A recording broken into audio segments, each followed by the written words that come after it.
Então vamos ao texto bíblico, são 10h36, pastor João Manuel me deu 1 hora, então vamos trabalhar com muito carinho esse tempo.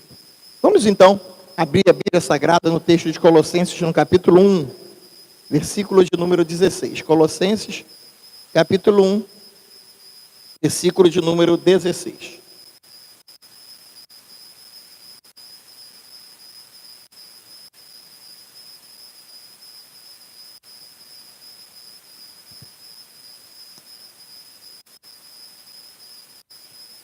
Colossenses capítulo 1, versículo 16.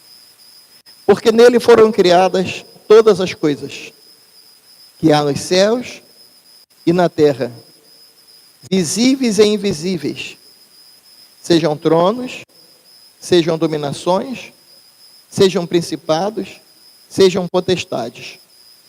Tudo foi criado por ele e para ele. Repita comigo, por favor. Tudo foi criado por ele e para ele. Parece que vocês estão com sono ainda, hein?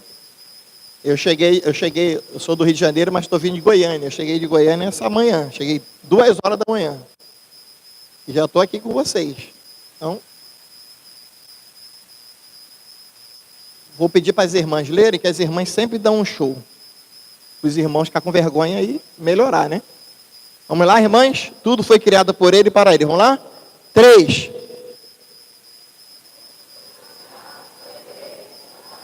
Beleza, agora os irmãos, para a gente ter uma revanche aqui, para não passar mais vergonha, né? Vamos lá, só os irmãos, 3. É disso que eu estou falando. Mas passar mais vergonha. Vamos lá, só os irmãos, 3. Vamos lá, as irmãs, 3.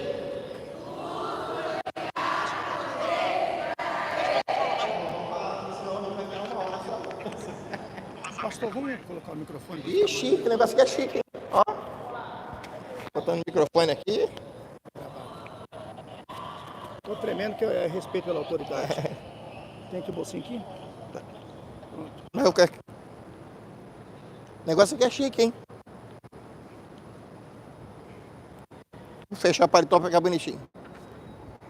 Então, o tema que o pastor João Manuel, junto com a sua equipe, propôs, é um tema difícil, pertinente e difícil. Diante dos desafios da pós-modernidade, o que fazer para a igreja crescer? Então, eu vou tentar usar a minha primeira meia hora para falar dos desafios e a segunda meia hora para trabalhar o que fazer para a igreja crescer. Haja vista que somos uma igreja centenária, já passamos dos 100 anos, né? Já passamos dos 100 anos. Então, é preciso ajustar. E o tema dá esse norte, faz com que nós possamos quebrar tabus. Na página 7 da sua apostila, repetindo, página 7 da sua apostila, está: precisamos, com as atalaias do Senhor, anunciar claramente os sinais dos tempos, assim como Jesus fez repetidas vezes. Jesus fez o quê? Repetidas vezes. Se tem uma coisa que no Evangelho é pertinente, é a redundância, repetir.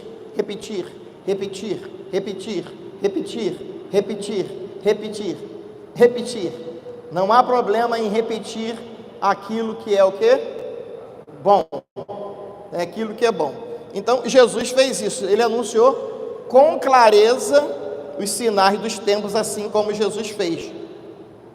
O texto da Bíblia Sagrada vai dizer aqui em Timóteo: lembre-se disso, que nos últimos dias haverá tempos o quê que está escrito aí? Tempos difíceis. Outra tradução diz tempos trabalhosos. Tempos difíceis ou tempos trabalhosos. O texto segue colocando aí a necessidade de amplificarmos a nossa devoção a Deus e as coisas de Deus. Gostaria que você repetisse comigo, já que é uma aula. Repetisse comigo: devoção a Deus. Vamos lá, devoção a Deus e as coisas de Deus. Então, se tem um momento que nós temos que amplificar e tornar claro, tanto interiormente como exteriormente, a nossa devoção, o momento é esse. As pessoas precisam identificar você como cristão. Pastor Enoque, prazer estar com o irmão, sem nós abrirmos a nossa boca. Eu estava em Goiânia ontem, num evento. Na verdade, eu estou fora de casa desde quinta-feira. Aí eu combinei com a minha esposa o seguinte: 2 dias sem ela. No terceiro dia, onde eu estou, ela tem que ir. Então ela está chegando hoje para acalmar aqui o profeta. O profeta sem a mulher fica nervoso. Então, ela está chegando daqui a pouquinho, porque na segunda-feira eu estou indo lá para a Imperatriz do Maranhão. Esse texto aqui, lá no final, está assim: fique longe dessa gente. Diga comigo, por favor, fique longe dessa gente. Que gente é essa? Quais são essas pessoas? O próprio texto diz, ficar longe das pessoas que negam a devoção a Deus, e ficar longe das pessoas que negam as coisas de Deus, e ficar longe também das pessoas que dizem ser, mas não são. Quantos de nós conhecemos alguém que diz que é crente, mas se comporta como ímpio? Quem conhece alguém aqui? Eu conheço um montão. E não dá vergonha para a gente, quando a gente chega perto do camarada, o camarada diz que é crente, a gente sabe que ele só tem carteira de crente e não é crente? Na página 7, qual é a nossa meta aqui nessa manhã, nesse trabalho? Primeiro, distinguir a era moderna da pós-moderna. Descrever as principais características da pós-modernidade. E também aplicar a moral cristã no cotidiano, no nosso dia a dia. Eu pergunto para você e você responda para você mesmo: o que é ser cristão? O que é ser crente? Eu sou nascido e criado no Evangelho. Eu nunca estive fora do ambiente eclesiástico. Eu não sou ex-nada, sempre fui crente. Então o meu ambiente sempre foi igreja. Sempre foi pessoas cristãs. Mas eu estou no mundo, pastor Camuel, meu líder, meu diretor, nosso presidente aí, vice-presidente do Conselho Administrativo da nossa CPAD, prazer revê-lo desta feita aqui nesta casa que o senhor tem responsabilidade de pastorear. Então, nesse ambiente de mudança, eu já passei de meio século, já vi de tudo, nós já vimos de tudo. Existem coisas que para a minha juventude serviu, que para a juventude atual não serve mais. Para mim não serviu. Para mim serviu, mas para a juventude não serve. Presta atenção, para eu manter a minha espiritualidade lá atrás, enquanto jovem, aquele tipo de comportamento serviu. Mas para os jovens de hoje, para ele manter a espiritualidade, isso não precisa mais. E olhem para cá, senhores e senhoras, muitos de nós, se vivêssemos a nossa juventude como cristãos hoje, estávamos enrolados. Porque os nossos jovens suportam coisas que nós não suportaríamos. E às vezes nós queremos colocar um jugo sobre a nossa juventude. A proposta do pastor João Manel, junto à sua diretoria, é identificar os desafios. Mas para isso nós precisamos contextualizar a época em que estamos vivendo e o que aconteceu nesta época, no sentido geopolítico. Nesse sentido, na apostila, página 8, por favor, página 8, tem um quadro aí que define modernismo e pós-modernismo. Já falei que não é pregação, é ensino, então você precisa aprender. Ou rever o seu aprendizado. Modernismo, 1453-1789, pós-modernismo marcado em 1445, mas na verdade a sua extensão em 1960.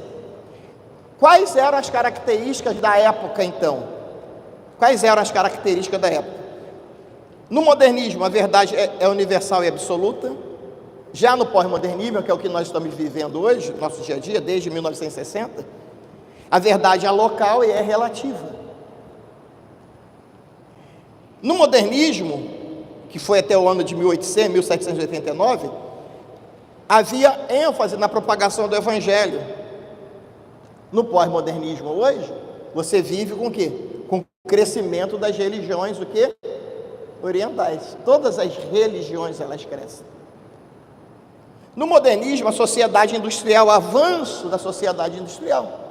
No pós-modernismo, a questão da informação, a tecnologia da informação. Hoje, não adianta demonizar isso aqui. Porque eu vou chegar na segunda parte da aula, eu vou falar sobre o investimento em mídia. A igreja que não investe em mídia, o pastor que não investe em mídia, está na lona.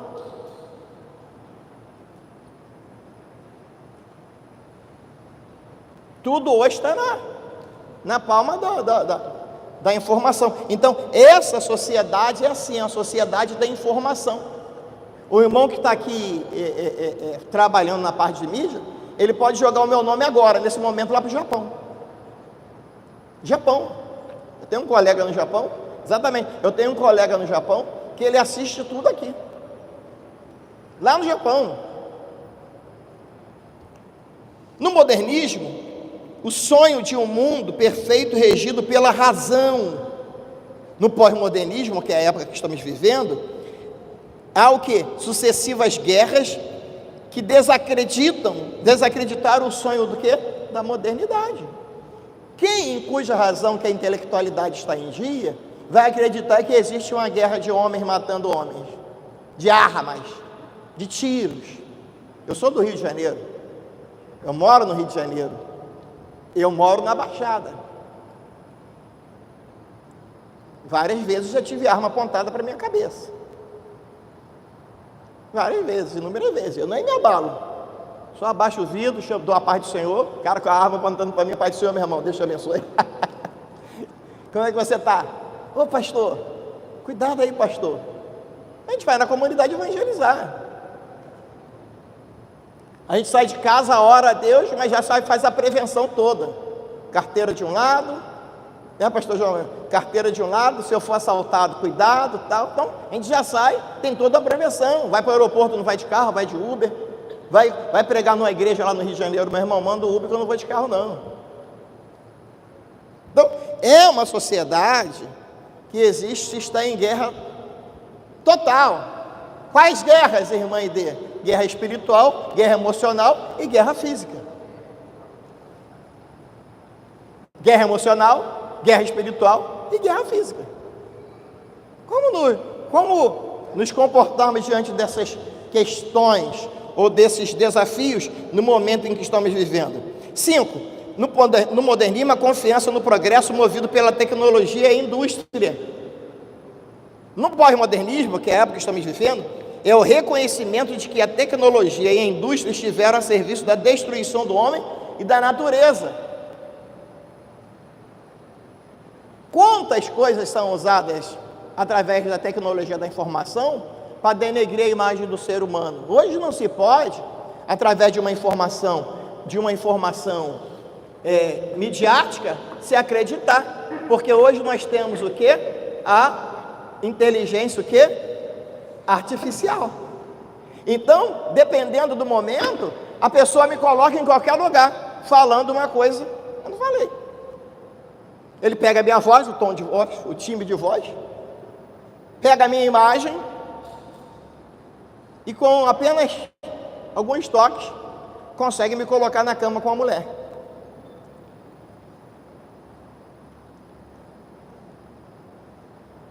Consegue me colocar numa boca de fumo cheirando.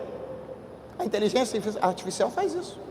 Então, a pós-modernidade, ela aponta que o mau uso da tecnologia da informação denigra a imagem do homem. Então, é usada, haja vista os fake news que existem por aí. Na guerra política, todo mundo mente. Para ganhar adepto, as pessoas mentem, contam história. Muitas vezes até o crente mal informado, ele propaga o quê? A que nós chamamos de fake news, porque ele não vai lá na fonte saber que é verdade. Já aconteceu comigo. Rapaz me ligou dizendo, ó, fulano morreu. Eu estava eu já contei isso aqui, vou repetir, até porque o público é outro. Rapaz recebeu, me avisou, ó, pastor César, fulano morreu. Eu parei o culto, como que conheci o pessoal da SEAD, pastor, vamos parar o culto, fulano morreu, o garoto morreu, o filho, mesmo a igreja parou, oramos, Senhor, consola essa família, consola esse pai, Jesus, consola essa mãe, Senhor, suas irmãs, consola. Daqui a pouco o telefone tocou, pastor Luiz César, a informação que eu estive errado, o garoto não morreu não, está vivo. Como que eu vou agora? Como que eu vou agora desfazer? Aí eu falei, deixar ele morto mesmo, amanhã eu conserto com o pastor. Amanhã de manhã eu conserto com o pastor. Então, hoje, nós vivemos um ambiente que você tem que confirmar tudo. Mas nós somos assim. Quando a gente gosta de uma pessoa, a gente quer confirmar, pastor Enoque. A gente vai lá, confirma para ver. Quando a gente não gosta, clica logo no compartilhar, pá! E depois descobre que é uma o quê? Uma inverdade. Quem está comigo aqui no culto, diga amém. O 6 o símbolo é a indústria. No modernismo, no pós-modernismo, as novas tecnologias. E por último, no modernismo, a cultura judaico-cristã, que é essa que nós pregamos, a cultura judaico-cristã. Já no pós-modernismo, é o quê? É a multicultura, é variações de culturas. E o pior do que isso, é a imposição de que nós temos que aceitar esse tipo de cultura que nos é imposta. Exemplo, um evento que tem, dentro de um ambiente escolar, onde a irmã Aide é especialista, um evento dentro do ambiente público que tem um movimento da cultura judaico-cristã, ela é condenada, ela não é vista como cultura. Mas se o evento for de qualquer tipo de culto, qualquer culto de uma outra religiosidade, não é visto como cultura. Na verdade é religião, mas é visto como cultura. Ou seja, se nós tentarmos fazer, é tentar impor a laicidade. Se outro impõe e coloca, é cultura. Tanto é que, não vou falar do governo, mas um comportamento governamental que investe na cultura, na verdade está investindo em quê? Em religiosidade. Mas quando o projeto sai de um ambiente cristocêntrico, de um ambiente que a cultura é judaico-cristã, não pode, porque é religião. Quem está entendendo? Quem está entendendo? Então, quando o projeto lá na base tem a cultura judaico-cristã, não pode. Mas quando tem o multiculturalismo, pode. Desde que não entenda, desde que não esteja ali alguma coisa da cultura judaico-cristã. Vocês já viram alguma ONG que é patrocinada por governo ter objetivo judaico-cristão? É raro. E quando tem, não recebe recursos, irmã. Quando tem, não recebe recursos, pastor Kemuel. Isso é um desafio que nós temos que encarar. Então, nesse sentido, nós aprendemos aqui, em Timóteo 3,5, que nós devemos ficar longe das pessoas que parecem ser seguidores da nossa religião, mas não são. Página 8. Logo embaixo, tem um texto que vai mostrar o seguinte, Tiago capítulo 1, versículo 21 a 27. Tiago capítulo 1, versículo 1, 21 a 27. Vai provar para a gente que há um comportamento imoral, está na página 8 aí, eu não vou ler o texto todo, vou fazer um resumo, uma síntese aqui do versículo bíblico, fazer uma síntese aqui, que há um derretimento da moralidade, há um derretimento dos bons costumes. Isso é característica de quê? Da pós-modernidade. As pessoas se comportam assim, ou seja, eu que vivi lá, nós que vivemos no início desse comportamento da pós-modernidade, que foi em 1960 que começou a ser ampliado. Eu em 1960 não era nascido, em 64 eu nasci na Revolução, mas não sou revoltado com nada não, tá, irmãos? Então, esse aprendizado comportamental vem no dia a dia. Então eu não posso querer, com o meu comportamento de 1964, que eu fui jovem, entre 64 e 80, década de 80, querer impor, presta atenção, vem comigo aqui, eu não posso querer colocar o aprendizado de 1960 64 até 1984, quando eu tinha meus 20 anos, querer que funcione para essa geração.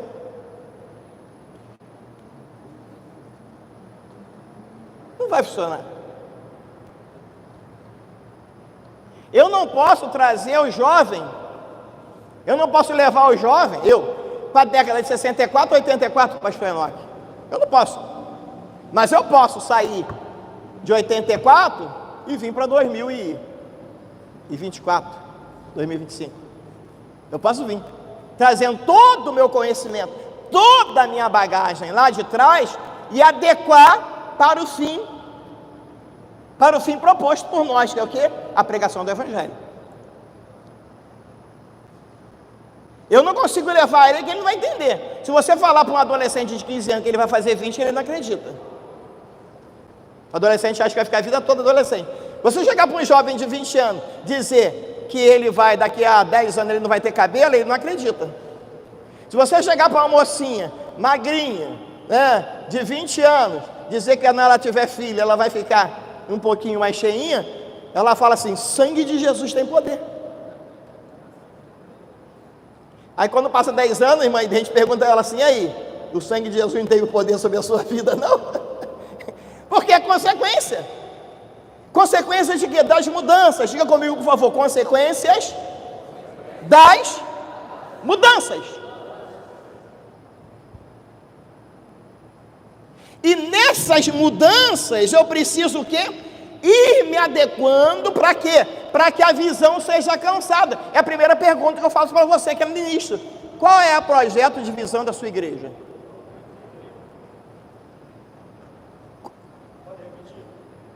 O quê?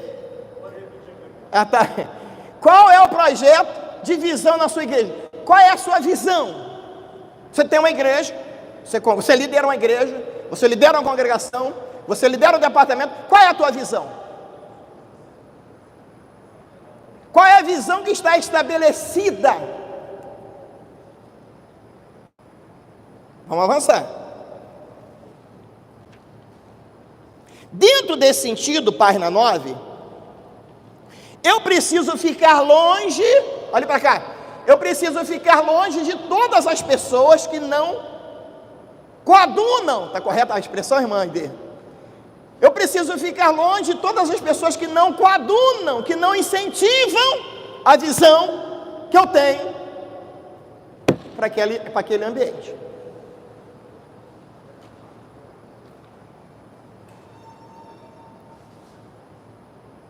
Se você fugir da visão, você vai fracassar. Até porque o ambiente eclesiástico, nesse momento de desafio, de confronto, não é um ambiente para preguiçosos, me desculpa. Não é um ambiente, vou tirar a palavra preguiçoso, vou melhorar ela um pouquinho. Não é um ambiente para ociosos. Melhorou, irmã Ide? Para ociosos. Não cabe para quem é visionário dentro de um ambiente a ociosidade. Porque se ele é ocioso, ele vai promover para quem olha para ele o quê? O que ele vai promover? Ociosidade. É impossível um camarada alegre estar num ambiente triste e o ambiente ficar triste. O ambiente vai ficar o quê? Alegre. Agora, se ele é ocioso e passa de que o projeto visionário dele não tem, eu chamo de upgrade, né? Não tem aquela força impulsionada, não tem aquele impulso, ele vai gerar em quem olha para ele a mesma coisa que nós chamamos de ociosidade. Então, nesse sentido, nós precisamos entender que a nossa cultura judaico-cristã, página 9, isso só pode ocorrer dentro do ambiente da igreja. Qual é o desafio? Transmitir o Evangelho. Mas de que forma eu vou transmitir o Evangelho?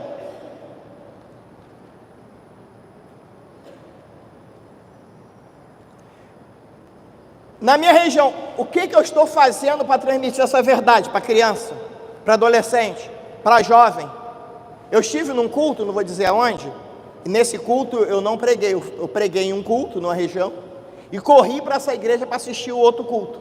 O culto era de 6 às 20, cheguei lá, preguei de 7 às 8, peguei o carro, consegui chegar na outra igreja e me assentei do lado da minha esposa, assistindo o culto.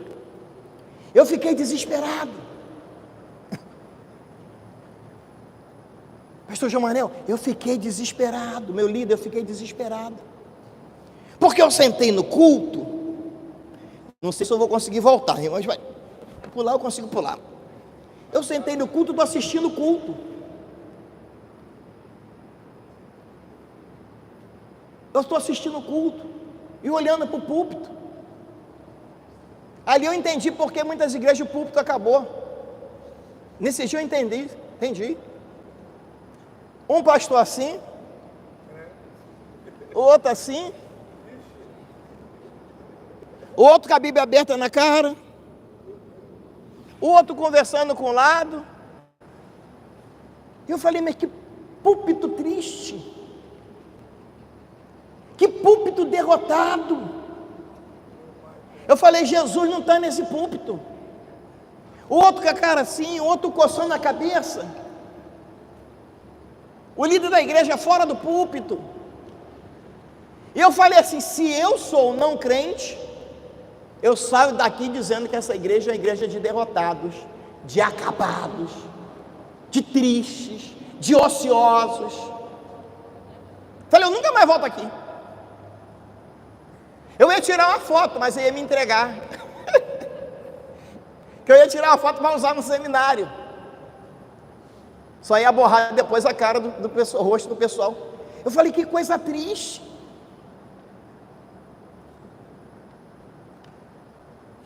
Essa é a visão? Vai voltar não dá, vou ter que pular. Essa é a visão de igreja?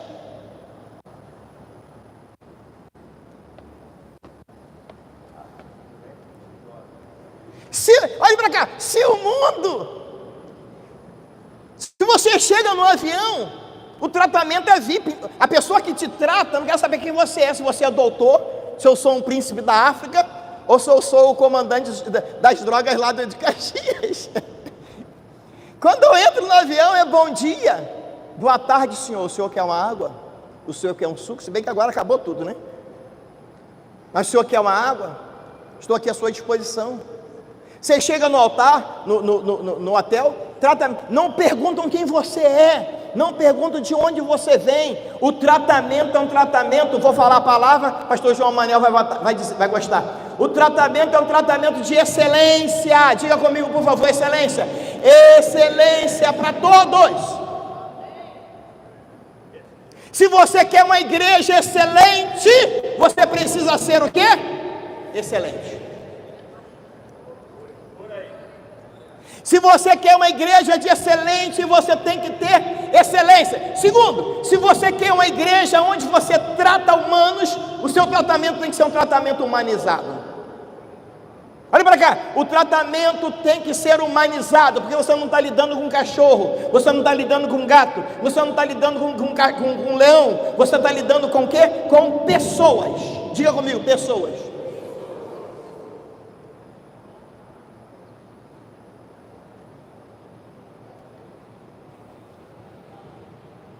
Estou marcando o tempo aqui para não fugir muito. Então, página 9, para eu não ir e voltar. Primeiro, tratamento tem que ser um tratamento de excelência. Diga comigo, excelência.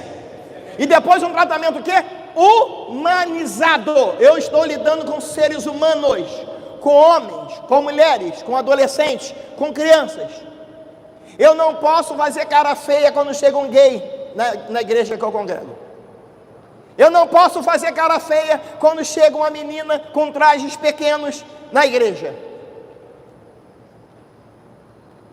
Eu tenho que ter recursos na estrutura aonde eu lidero, para quê? Para que essa pessoa se sinta confortável, abençoada, e através da mensagem pregada, ela ser transformada pelo poder do Evangelho. Mas não posso excluí-la. Eu preciso ter um ambiente de excelência para ser humano com essa pessoa, porque se ela vai em qualquer outro ambiente, ela vai ser tratada como gente, ela vai ser tratada como pessoa, mas quando ela vem no nosso ambiente, ela recebe o tratamento de preconceito.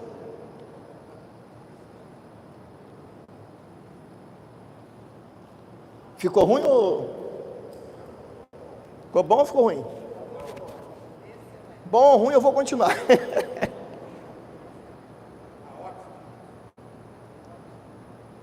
Então, se você tem visão de incluir, de tratar com excelência, de tratar com humanismo, você não pode ter na sua cadeia, no seu organograma, pessoas que não pensam igual a você.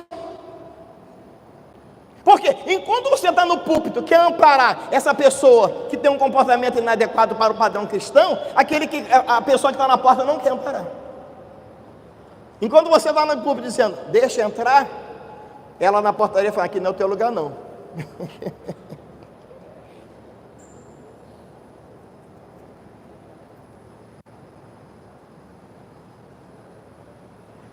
É um desafio ou não é um desafio? Sim ou não?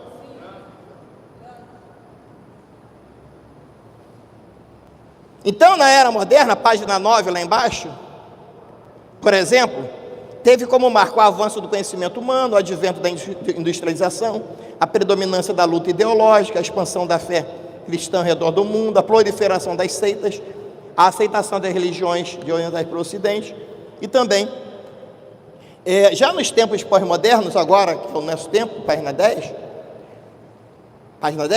por favor, abra sua apostila, são assinalados pelo quê? Pelo progresso, mas sobretudo também pelos conflitos e contradições oriundos da era moderna, e possuem, por isso mesmo, características bastante o quê?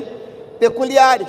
Paulo já dizia, nós estamos vivendo o quê? Os últimos dias, os tempos são difíceis, mas olhem para cá, por favor, precisamos pregar o Evangelho. E qual é a maneira que eu prego o Evangelho? Eu fui dar uma palestra para jovens agora, no Nordeste, eu falei para... Olha a dificuldade, professor. Olha a dificuldade, professores. A minha palestra primeira foi para os jovens, lá no Nordeste. Não vou dizer a cidade do Nordeste. No primeiro mesmo para jovem, entre 12 e 20 anos. E depois eu fui dar palestra para os obreiros. Eu posso usar a mesma didática com os obreiros, usar a mesma didática com os jovens? Sim ou não? Não. Cheguei, o pastor colocou todos os adjetivos que eu tinha, né? Aí de primeira mão já assustei já. Os adolescentes já ficaram assustados comigo. Mas quando eu comecei a dar palestra, já fui fazendo os quebra-gelo e consegui transmitir a mensagem para brincando, conversando, ensinando, orientando. Eu não fiz eles chegarem até a minha pessoa, eu fui até eles. Eu desci. Diga eu desci. Jesus não fez isso? Sim ou não? Ele não desceu até nós para transmitir a mensagem do Evangelho? Segura essa aí, que essa aí é para você anotar, tá? Pastor Edson, meu diretor, Deus abençoe. Anota essa aí, pegou a caneta? Não vou ensinar mais não, hein? Quantas vezes Jesus usou chicote? Quantas vezes Jesus na Bíblia usou chicote?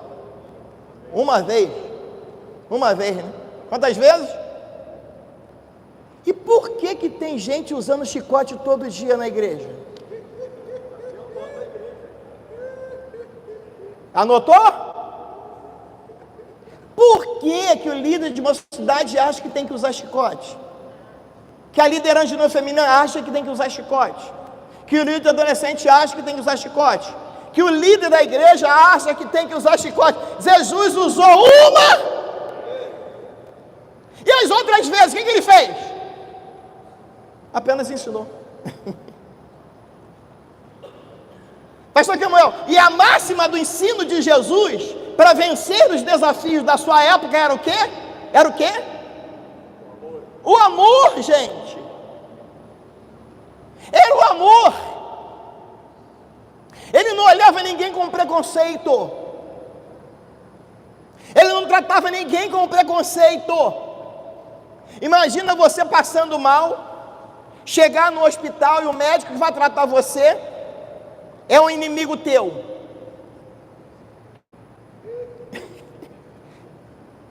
Aí o cara vem com bisturi para cortar, a sua anestesia está assim com meio efeito. Irmã Fátima, a anestesia está com meio efeito, aí você vê o médico, você fica desesperado, porque eu sou inimigo desse cara. Só que ali não está o teu inimigo, ali está o quê? O médico. E o médico vai fazer o que tem que ser feito para tratar o doente. Olhe para cá, por favor. Nós temos que fazer o que é preciso fazer para tratar bem todas as pessoas que adentram no ambiente aonde eu lidero.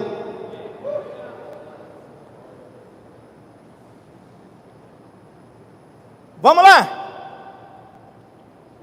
Se o progresso traz inquietude, a fé também traz quietude. Então, eu falei do púlpito triste, irmã Fátima. Eu falei que eu vi, que eu sentei e vi o púlpito e falei, gente, eu não entraria nessa igreja nunca mais com esse púlpito aí.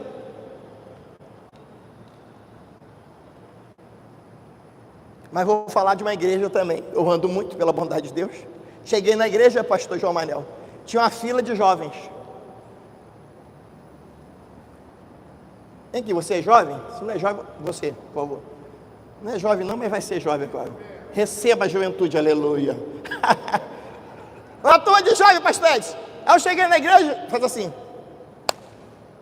O outro. Eu cheguei na igreja, o rapaz estendeu a mão, eu pá. Aí cheguei lá na frente, de novo. Pá. Pastor, uma pergunta para o senhor. Responda a pergunta e ganhe um bombom. Eu falei, e agora, sou pastor? Eu ia ser o pregador da noite. Falei, olha a Bahia isso. Se eu responder errado, pastor, que amanhã eu estou frito. Depois de 3 a pergunta bíblica. Aí eu falei assim, ó, você vai me dar um bombom. Faz uma face que eu te dou uma caixa de bombom.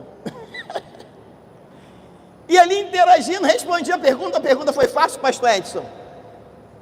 Entrei no ambiente cristão. Quando eu entrei dentro do ambiente da igreja, 3 recepcionistas à direita, 3 recepcionistas à esquerda, os 3 foram em minha direção, Pai do Senhor, seja bem-vindo, seja bem-vindo. E quando eu pisei no corredor, uma pessoa para me levar até o púlpito.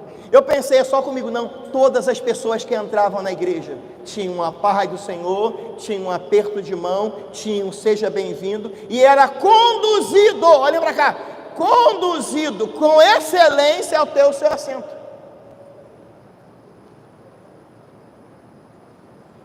Quem está comigo aqui? Como vencer os desafios da pós-modernidade se há um confronto da sociedade sem Deus contra a sociedade que tem Deus? Se o seu ambiente que você dirige, ou se o grupo que você dirige não tem excelência, meus amados irmãos, você não vai prosperar. Se você não entende que o ambiente que você está é um ambiente de excelência e você tem que dar o seu melhor, quando eu falo melhor, é melhor em tudo, melhor na vestimenta, melhor na estrutura, melhor no comportamento, melhor no louvor. Vou chegar lá daqui a pouco. Página 11 da apostila. Lá embaixo fala que, em Efésios 4, 17, 31, mostra que nós não podemos viver como pagãos, porque o pensamento deles não tem valor, e a mente deles está na escuridão. Eles não têm parte na vida de Deus, até porque são completamente ignorantes e o que? Teimosos. Então nós vivemos uma sociedade que ama a Deus e que propaga a Deus, que são os cristãos, os evangélicos. E nós temos uma sociedade que odeia a Deus. Essa sociedade que odeia a Deus, olha para cá, essa sociedade que odeia a Deus, ela tem patrocínio, pastor João Manel. Investem nela. Irmão Reginaldo, investem nela. É uma sociedade que a cultura não é judaico-cristã e tem patrocínio. Nós somos da cultura judaico-cristã e não temos patrocínio nenhum. Quem que nós temos? Quem que nós temos? Nós temos a fé em Jesus, nós temos a graça do Senhor Jesus Cristo, nós temos a presença do Espírito Santo, e nós precisamos ter o quê? A visão aonde nós queremos chegar.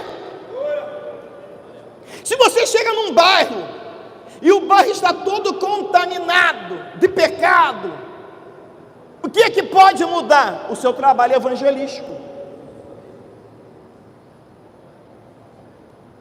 A sua presença, aonde o Estado não chega, e quando chega, chega vendendo uma ideologia errada, chega vendendo um comportamento errado.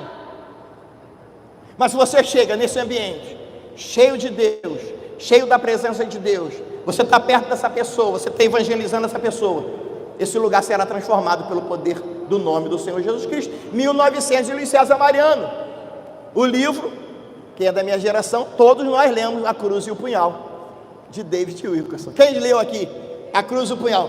Todos nós fomos impactados pela Cruz e o Punhal. Pastor Kemuel, A Cruz e o Punhal de David Wilkerson, todos nós lemos.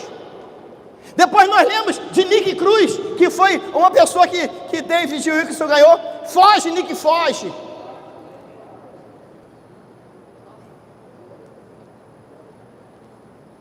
Vejam bem, nós precisamos criar nessa geração um impacto. Eu pergunto a você, me responda por favor depois, não precisa responder agora.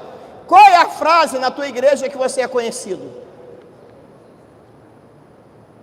Uma frase que você é conhecido na sua igreja. Essa frase aqui é do pastor. Mesmo que seja o versículo bíblico, essa frase aqui é do pastor. Essa frase aqui do pastor. Você marcou aquela geração. Essa frase aqui do pastor. Como diz o pastor, como diz a irmã, como diz o fulano. Mesmo que seja um versículo bíblico, mas se você falar a mesma coisa sempre,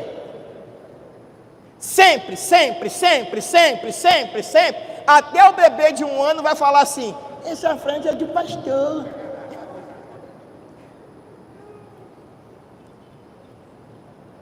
A hora está indo embora.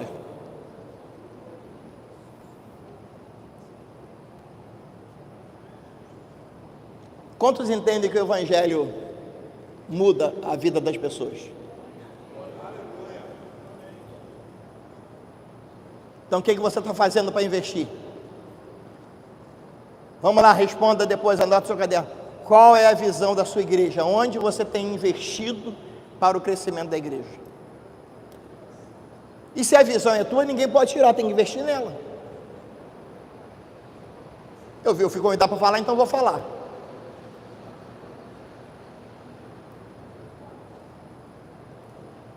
Eu sou um não crente. Eu fui convencido pelo Espírito Santo de alguma forma. Ou não sou crente. Estou procurando uma igreja para ouvir o Evangelho. Olhe para cá, por favor. Aí eu chego num domingo, nada contra, o culto é de irmãs. E quem está dirigindo o culto é uma senhora de 120 anos. O hino que está cantando, eu sou jovem, estou visitando aqui. O hino que está sendo cantado é um hino de 1930.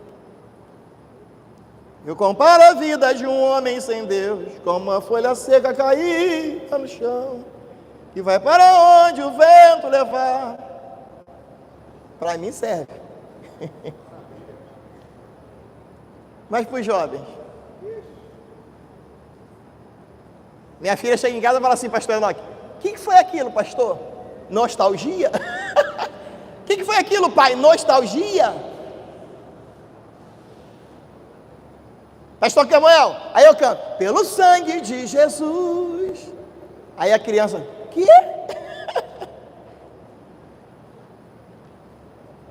Eu não estou condenando o hino, não estou condenando a música. Eu estou estabelecendo que a visão do culto, da liturgia, tem que ter a tua visão, tem que ter um padrão. As pessoas precisam chegar domingo à noite e saber o que de fato vai acontecer no culto. Um bom louvor, uma boa palavra, uma boa música, uma boa recepção, ou seja, excelência em tudo que está fazendo. Eu não posso chegar na igreja um domingo de um jeito, do outro na mesma igreja, do outro domingo de um jeito, na mesma igreja, do outro domingo de outro jeito, na mesma igreja, do outro domingo de outro jeito. Eu falo assim, que igreja é essa, gente?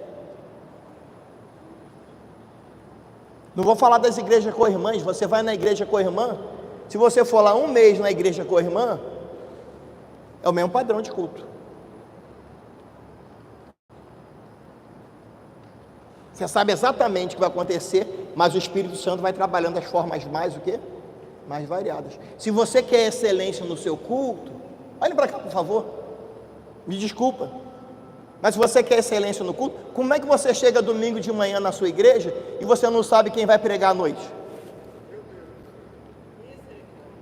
Como que você tem excelência e tem a visão, se você chega no domingo de manhã na igreja, você não sabe nem quem vai dirigir o culto à noite?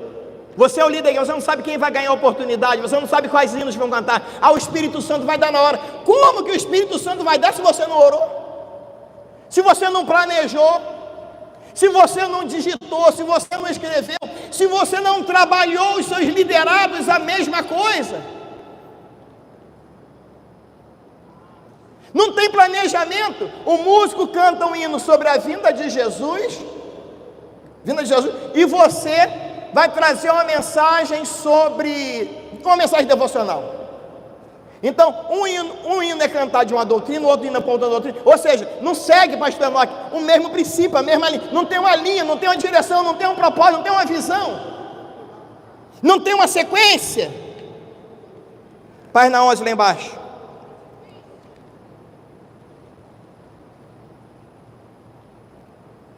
Se existe uma filosofia humanista que coloca o homem como centro do universo, o contrato de ensino bíblico, que todas as coisas foram criadas o quê? Para a glória dele. Página 12. Se a sociedade é centrada no relativismo, nós, enquanto igreja, temos que dar o norte correto.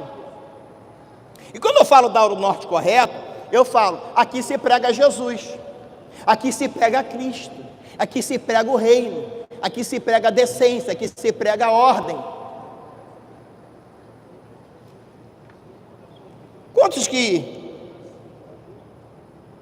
Quantos que aqui nessa manhã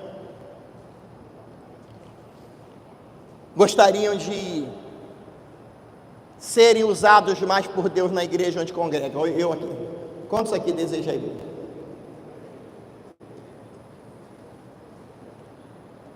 Mas eu tenho que seguir uma linha. Eu preciso saber onde que o meu líder quer chegar. Eu preciso saber o que ele quer. Eu preciso saber qual é a proposta daquela igreja. Eu preciso saber o que ele quer. Qual é a visão, qual é a proposta. Eu fui no banheiro uma vez, vou falar o que aconteceu comigo. Estava com diarreia. Cheguei no banheiro, não tinha, depois de eu fazer as minhas necessidades, não tinha papel higiênico. E eu fui para o banheiro sem celular. Não dava para ligar para alguém. Não vou dizer o que eu fiz, não. Porque isso não glorifica o nome do Senhor.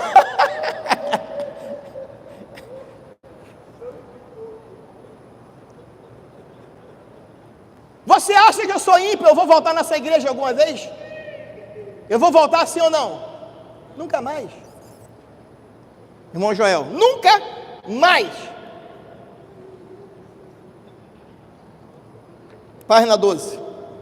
Se esse relativismo tem um comportamento de concupiscência, Romanos 1, 18 a 32, na página 12, lá embaixo diz assim: não havendo, segundo a visão humanista pós-moderna, um padrão normativo universal, abre-se um precedente para a desordem moral e social tão em voga no mundo contemporâneo. Então, se o mundo está em desordem, a igreja precisa estar em quê? Em ordem.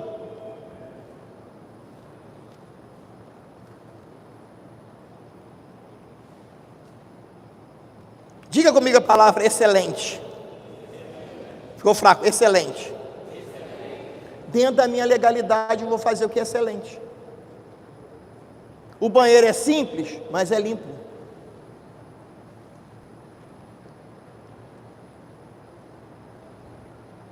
Eu vou me ambientar de acordo com o tamanho. Se a igreja tem obreiro para trabalhar, os obreiros vão trabalhar. Se não tem, eu vou trabalhar. Eu vou estar na porta, eu vou receber, eu vou abraçar, eu vou ter o pessoal de mídia que vai anotar o telefone, que vai anotar o número, eu vou ter alguém que vai ligar para essa pessoa que visitou a igreja, mas pasmem vocês. Me desculpa até, pessoal, depois vocês brigam com o pastor João Manel. Como que eu vou fazer isso com o visitante se eu não faço isso nem com um colega meu da igreja? Eu não dou parabéns para os meus liderados. Eu não sou avisado do dia de aniversário dos meus liderados. Eu entro e saio da igreja, eu não cumprimento ninguém. Tem membro da igreja que eu nunca apertei a mão, que eu nunca dei a paz do Senhor. Porque na época desse momento, as pessoas chegam no carro, entram no carro, saem no controle eletrônico da garagem, estacionam na igreja, entra pelas portas de lado da igreja, falando de nós obreiros, vamos para o púlpito, pregamos, ensinamos, damos glória a Deus, damos chicote, saímos do culto, entramos no carro, cadê a comunhão? Cadê o contato? Cadê a parte humana? Cadê o calor humano?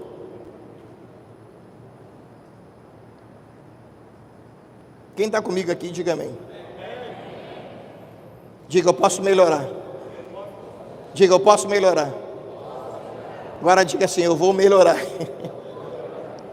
A primeira pergunta que você deve responder: qual é o propósito da igreja que você preside para encarar os desafios dessa sociedade? Quais são, página 14, se dentro da visão cosmovisão judaico-cristã, se esse ponto, os pontos que vão apontar que Deus é criador de todas as coisas, Ele usa a igreja, Ele usa pessoas para evangelizar. Eu já falei que nós não podemos ser o quê? Ociosos.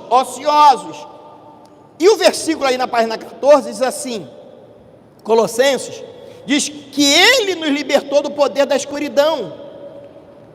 Quantos aqui foram libertos do poder das trevas através da pregação do Evangelho? Digo amém. Então, se funcionou contigo, funciona com quem? Funciona com os outros.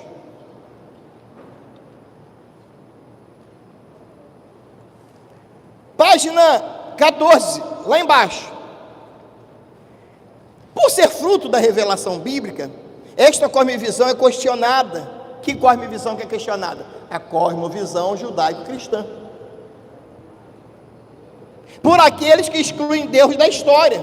Se o mundo existe independente de um Criador, afirmam, nenhuma reivindicação de planejamento e propósito para o universo do homem faz sentido. Então, nesse caso aqui, meus amados irmãos, nós só temos uma ferramenta, a fé.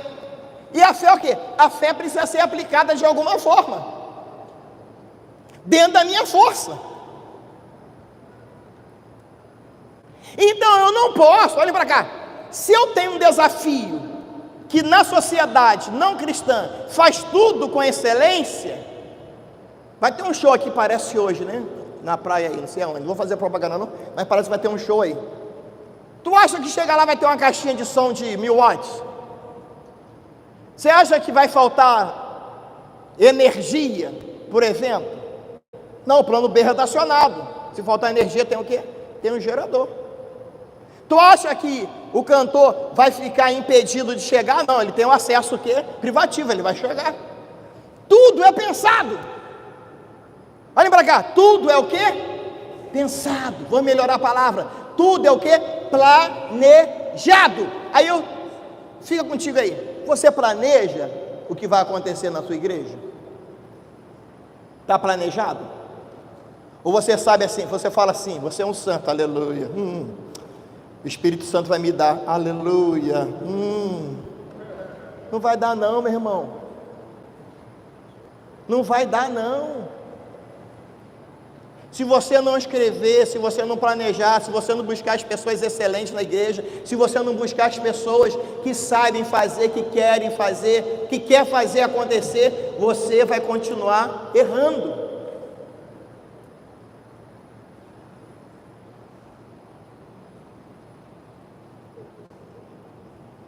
Agora você precisa investir sem vaidade. Investir, diga comigo, investir sem vaidade. Você tem uma igreja de 200 crentes, aí você vai lá na loja de som, quer comprar um som para 10 mil pessoas. Você chega na loja de som, gasta milhões para comprar um som para 10 mil pessoas. Isso é inteligência? Sim ou não? Não. Você tem 200 pessoas, o som tem que ser para quantas pessoas? No máximo 400. Quando você atingir as 400, você compra um som para 1000. Até porque o som, se você não sabe, vou te explicar agora, não vou nem te cobrar essa consultoria. A cada 2 anos, aleluia, vou falar, você não ficar com raiva de mim, eu vou falar, mas o som de igreja a cada 2 anos tem que ser trocado. É tanto cuspe no microfone, aleluia, eu mesmo estou cuspindo isso aqui. É tanto cuspe, tem uns pregadores que gostam de botar a boca no microfone, sangue e fogo. Uns têm a voz mais grave, outros têm a voz mais aguda. E 2 anos depois, pastor João Manuel, receba. Tem que trocar o som da igreja. Tem que ir mudando. Toca o microfone, toca a caixa de som. Troca a corda do baixo, troca a corda de bateria. O tecladista que chegou é bom demais. Bota um teclado novo para o tecladista.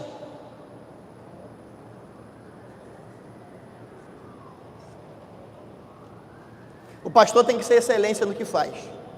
Olha para cá, o pastor, estou caminhando para o fim, tem que ter excelência no que faz. Estou falando para pastor, para dirigente. Um pastor tirou férias. Aí ele estava de férias e encontrou um membro da igreja. E o membro da igreja falou com ele assim: pastor, o diabo não tira férias não. Por que o senhor está tirando férias? O diabo não tira férias. E o pastor respondeu com muita sabedoria: eu sei, ele enviou você aqui para me perturbar.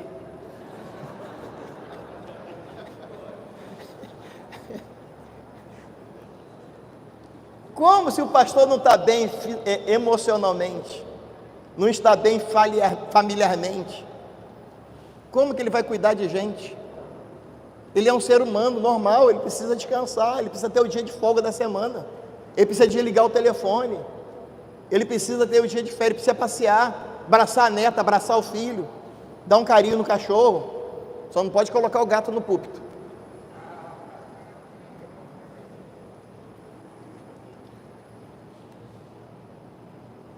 Como fazer a minha igreja crescer diante da homossexualidade, diante do lesbianismo, diante dos escândalos dentro do ambiente cristão? Quantos escândalos dentro do ambiente cristão, com nossas lideranças? Como fazer isso acontecer? É só ser crente, diga-me, é só ser o quê? Crente. Qual é o contato que você tem com o seu membro? E aqui eu estou falando geral. Você que é líder de mocidade, você já visitou o seu jovem? Você que é líder de união feminina, você já foi na casa daquela irmã visitar? Você que é o líder mor da igreja, você já visitou, tomou um cafezinho com um membro da sua igreja? Tem que tomar. Eu visito com a minha esposa, aí ela não come, né? Aí eu sou o missionário Romelão. Ela bota assim para o lado, pastor Enoque, eu pá, Giló, pá, angu, pá. Não tem que eu não gosto, gosto de tudo. E eu só tenho cuidado com a resposta: pastor, tá bom, pastor? Tá ótimo, irmã, mas eu estou satisfeito. Porque se eu falar tá ótimo, ela pá, taca de novo. Esse contato, essa presença, esse cuidado, você está tendo com a igreja que você preside, com o ambiente que você faz? Ou seja, você tem a unção. Diga, eu tenho unção. Diga, eu tenho unção. Você tem unção. E a unção vai ser aplicada aonde? Na igreja, que é a estrutura. Diga, a igreja é o quê? A estrutura. Só que a unção só não funciona. Porque se a estrutura estiver rachada, é como se você pegasse um copo com água, pastor Enoque, um copo com água, e está aqui a estrutura, e a estrutura tivesse uma rachadinha aqui. Você tem a unção, você vai derramar sobre a estrutura, mas a estrutura está toda o quê? Rachada. Nunca vai funcionar. Qual é o caminho, pastor Luiz César Mariano? Conversa. Na Assembleia de Deus nós chamamos de reuniões. Tem que reunir. Tem que chegar e conversar. O que eu quero é isso aqui, ó. Eu preciso. E tem que haver o que? A cobrança. Porque o líder. Quem é vendedor aqui? Vendedor. Mais vendedor. O vendedor, a máxima do vendedor é o seguinte: você chega para comprar alguma coisa. Eu chego para comprar meia. Só que eu saio de lá com cueca, bermuda, camisa social, terno, óculos. O vendedor me vende tudo. Por quê? Ele é o quê? Vendedor. Ele tem algo estabelecido, ele tem uma meta, ele tem uma visão, ele tem algo. Então, se eu tenho a unção, a minha estrutura tem que saber exatamente, pastor João Maria, o que eu quero na minha estrutura.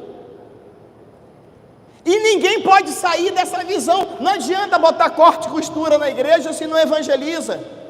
Não adianta botar trabalho social na igreja se não evangeliza. Não adianta botar culto de jovem, culto de criança se não evangeliza. A proposta da igreja é ganhar almas. Em tudo que se faz na igreja tem que estar direcionado para ganhar o quê? Almas. Se aquele social na sua igreja não está rendendo almas, pode cortar. Está fora da visão.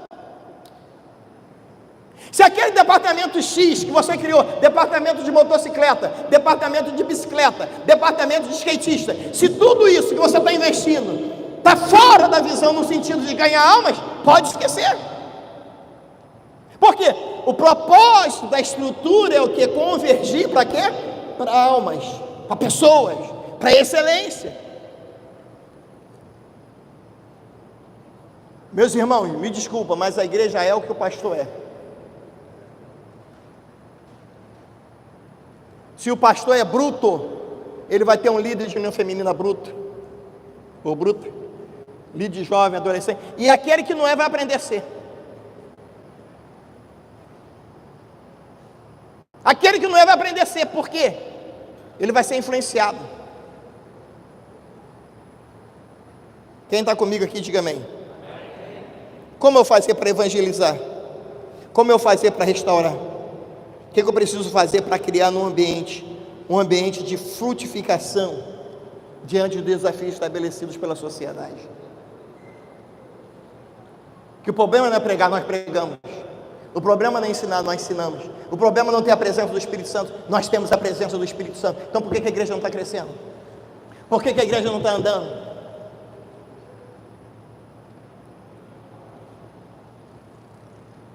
Por que não está funcionando?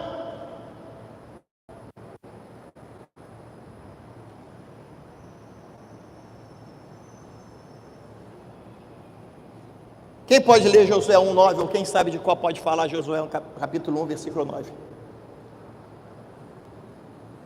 Josué capítulo 1, versículo 9, quem sabe de qual? Ou pode ficar de pé e ler aí. Josué capítulo 1, versículo 9.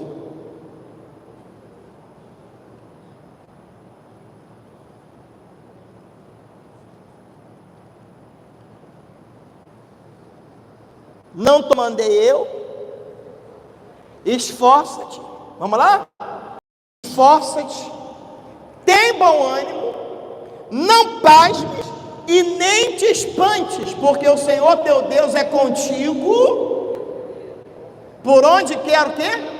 Que andares. Vamos lá? Esforça-te. Tem bom ânimo. Diga para essa pessoa que está do seu lado aí, tem bom ânimo. Está fraco? Tem bom ânimo. Não pasme nem te espantes. Agora é profético. Por quê? Porque o Senhor teu Deus é contigo por onde quer que andar. Meu irmão, não se desespere. Deus é contigo, mas precisa trabalhar. Olhe para cá, fale comigo. A unção Está fraco. A unção não pode ser desperdiçada por falta de preparo.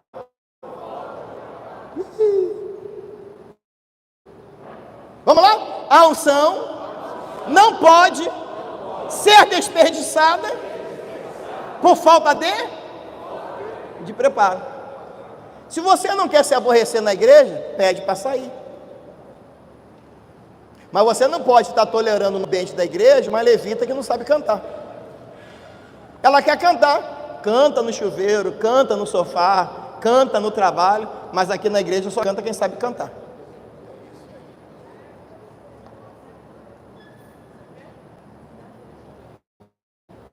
Jesus tinha uma visão. 3 anos ele passou a visão para aqueles discípulos. Os discípulos não entenderam muito bem a visão. Mas quando Jesus morreu e ressuscitou, a clareza da visão ficou muito definida.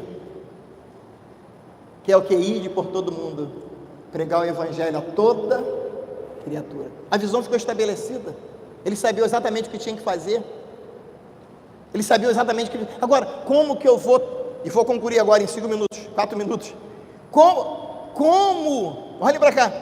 Como que eu vou impactar a sociedade diante desses desafios tão terríveis, onde você tem um professor no ensino médio, ou na fase infantil, você tem a mídia, que combate contra nós todo dia, em todo momento, mas nós temos Deus, nós temos Jesus, nós temos o Espírito Santo, nós temos a unção, e nós temos uma estrutura que está convergindo para o reino de Deus. Ou seja, a pessoa vai chegar no ambiente da sua igreja, seja ela do tamanho que for, vai entrar, vai ser bem tratado, vai ser muito bem recebido, vai ouvir um bom louvor com unção, vai receber uma boa palavra. É impossível o Espírito Santo não trabalhar nesse ambiente, e é impossível essa pessoa não voltar lá.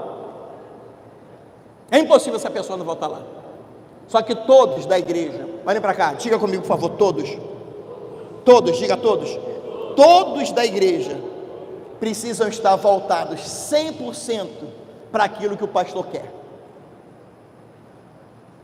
100%, não pode ser 99%, é 100% para aquilo que o pastor quer. Da criança ao adolescente. E como se faz isso? Falando a mesma coisa todo dia. Quantos pais e mães estão aqui? Quando você passa na sala, minha esposa sempre faz isso comigo. Eu passo, a porta está aberta, está fechada. Aí eu passo o pastor João Manuel e deixo a porta aberta. Aí ela fala assim: a porta quando você passou estava fechada ou estava aberta? Ela não vai lá fechar não, é folgada. 37 anos de casado, né? Eu falo: estava fechada, amor. Então vai lá e fecha. Aí eu vou lá e fecho. Agora já faço para provocar, né? Toda vez que eu passo e deixo a porta aberta, eu tenho que voltar o quê para? Mas chega um momento que eu passo, abro e faço o quê? Fecho. Por quê? Por que eu abro e fecho? Porque eu sei que se eu passar e não fechar, ela vai mandar o quê? Fechar. Esse exemplo é a visão. Qual é a visão? A porta tem que estar o quê? Sempre fechada. Abriu, fechou. Acendeu o quê? Apagou. Se todo mundo for ensinado assim, é impossível, meus irmãos, dá errado. E quem não quiser fazer, pastor João Manuel, e quem não quiser atender, pastor João Freire, jornalista, e quem não quiser atender, você manda ele pegar o banquinho e sair de mansinho, mas a visão que Deus deu para você, ninguém vai tirar, porque Deus tem um propósito na sua vida. Olhem para cá, por favor, vamos estar de pé.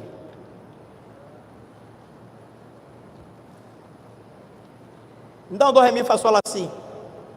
Somos corpo, assim bem ajustado, totalmente ligados, unidos, vivendo em amor, uma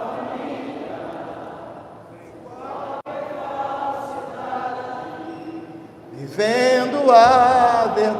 cidade, expressando a glória do Senhor, uma família, vivendo um compromisso no grande amor de Cristo.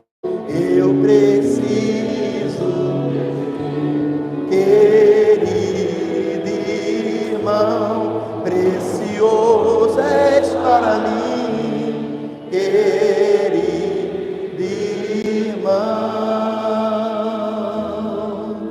Recebi um novo coração do Pai, coração regenerado, coração transformado, coração, oh Jesus,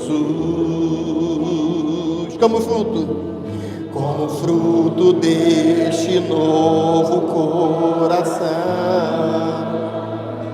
recebo,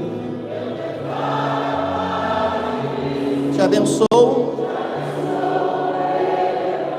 O que é?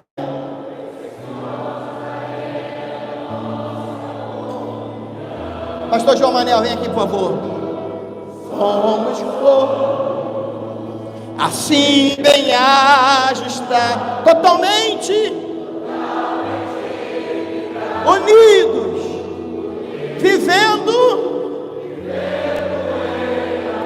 uma família.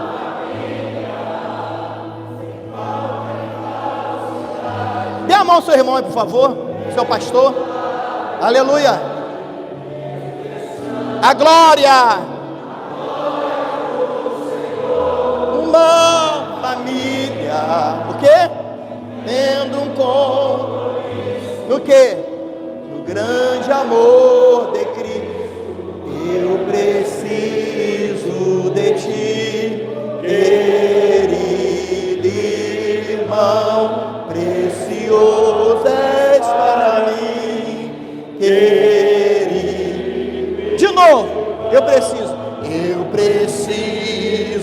de ti, querido irmão, precioso és para mim, querido irmão. Rabachore Candarabacaia.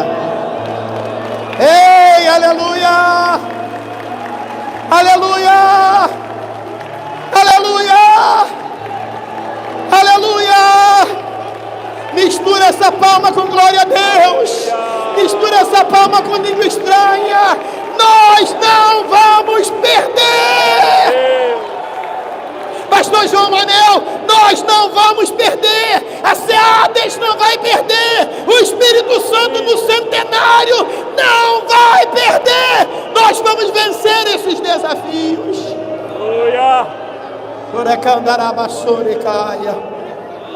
Oh, aleluia, aleluia. Agora solte a mão do seu irmão e use as suas mãos para levantar aos céus. Levante as mãos aos céus e agradeça a Deus pelo privilégio de você estar na obra dele. Diga para Deus: Senhor, eu estou aqui. Senhor, eu estou aqui. Senhor, anima-me. Senhor, fortalece-me. Senhor, estrutura a minha visão.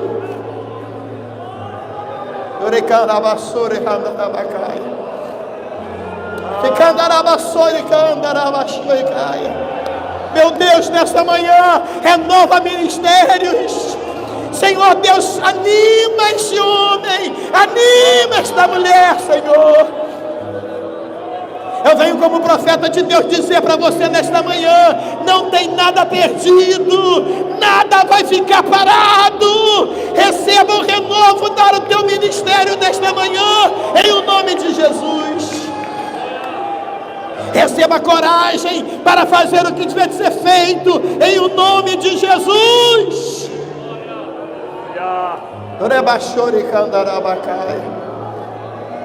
Aleluia, aleluia.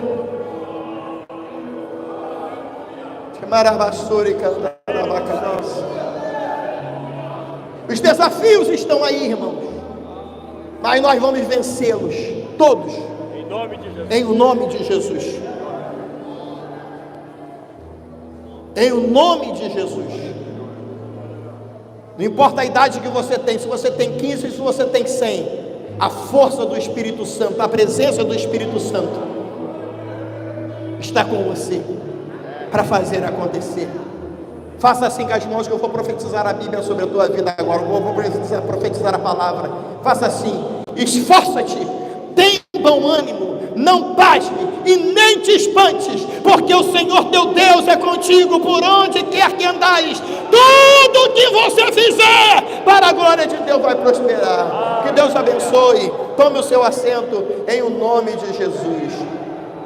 Irmãos, claro que aquilo que nós falamos aqui, ele é selecionado por faixa etária.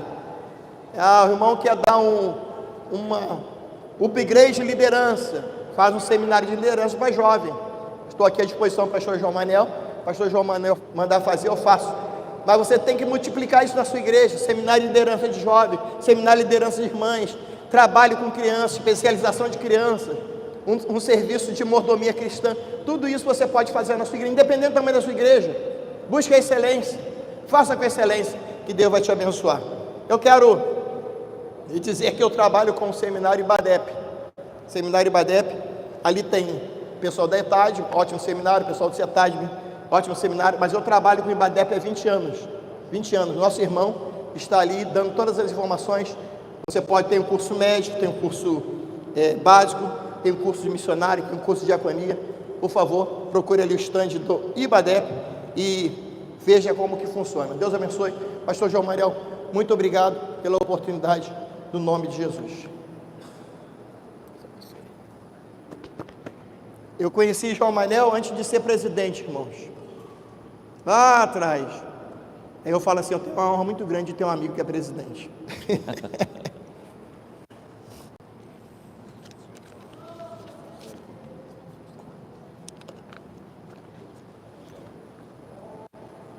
Deus